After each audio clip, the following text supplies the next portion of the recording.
В начале заседания об эпидемиологической обстановке в республике на сегодняшний день проинформировал министр здравоохранения Тамаз Цахнаке. Мы констатировали, что эпидемиологическая обстановка в республике ухудшилась, так как в достаточно короткие сроки были диагностированы 10 инфицированных пациентов. Кроме того, были приобретены в рамках наших договоров медикаменты, прежде всего это противовирусные и антибактериальные препараты. При содействии нашей диаспоры, а также организации «Мы вместе» и обеспечены также по линии международных организаций, это прежде всего средства индивидуальной защиты, ДЭС-средства и так далее. Все это из расчета на 700 пациентов, потенциальных пациентов с тяжелым и средне-тяжелым течением, которые теоретически могут поступить в наши учреждения.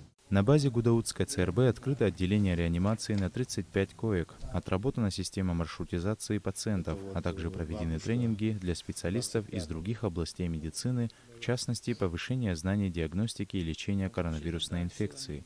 Тамаз Цахнаке рассказал и об условиях проживания граждан, которые находятся на самоизоляции в гостинице «Айтар». На сегодняшний день их 256 человек. Трехразовое питание ежедневно по соответствующему меню. Мы это контролировали, и лично я.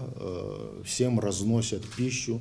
Волонтеры, которые работают там, это были и медицинские работники, в данное время это служащие Министерства обороны. По каждой конкретной комнате разносится пища трижды в день. Другое дело, что на самом деле в плане дисциплины были проблемы.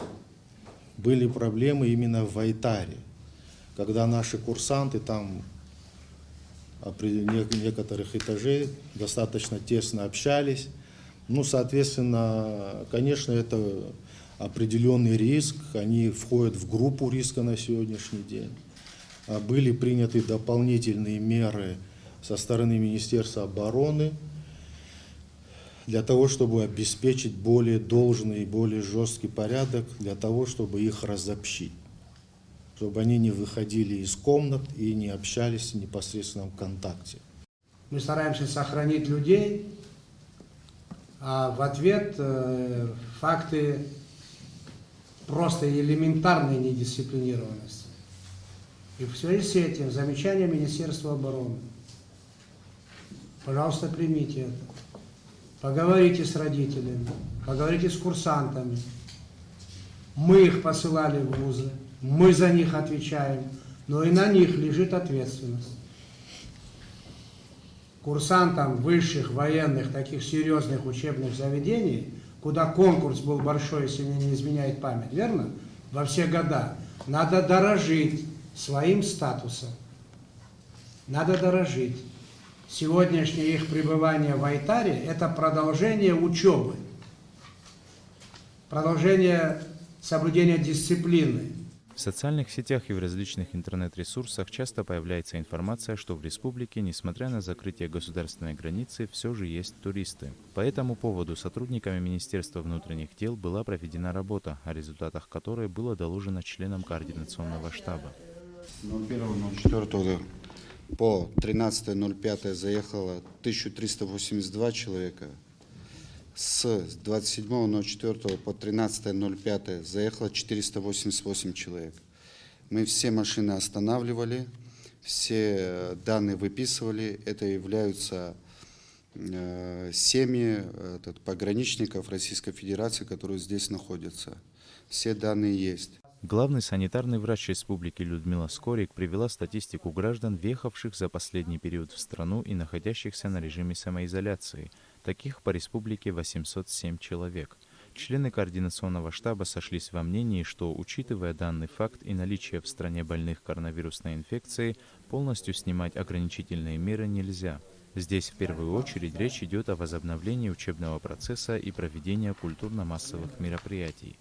Иахьа имҩаԥаагеит араионқәа аҵарахәша аиҳабацәа ҳареи ҳаицәажәара иқәҳаргылеит азҵаара сынтәа ашкол иалго зқьи-жәаҩыни жәаҩык иҟоу аҿар ԥышәарақәа рыҭира шымҩаԥгахо егьырҭ актәи инаркны ажәабатәи акласс аҟынӡа ахәыҷқәа аҵара ишалго иаԥсыхәо. Убраҟа иҳадаҳкылеит зегьы ҳаиқәышаҳаҭны ақәҵара аушьҭымҭацәа жәеизатәи акласс аҟны итәоу аҵаҩцәа рыда егьырҭ зегьы аҵара шықәс хыркәша азааит ҳәа иазыԥхьаӡаны иоуҳашьҭырц азыҳәан жәеизатәи акласс итәо иахьа иҳадаҳкыло ақәҵара инақәыршәаны убри акарантин анынҵәалак аушьҭымҭатә ԥышәарақәа мҩаԥганы аттестатқәа рыҭаны ишьҭырцыз.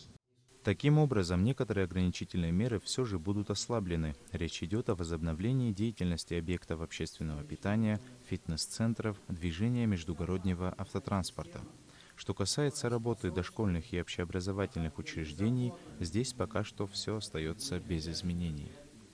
С целью минимизации экономических последствий для Республики Абхазия в связи с пандемией COVID-19 на сегодняшнем заседании решено с 15 мая разрешить работу объектов общественного питания с определенными санитарно-эпидемиологическими условиями, в том числе с соблюдением социальной дистанции внутри этого объекта. Кроме того, будет разрешено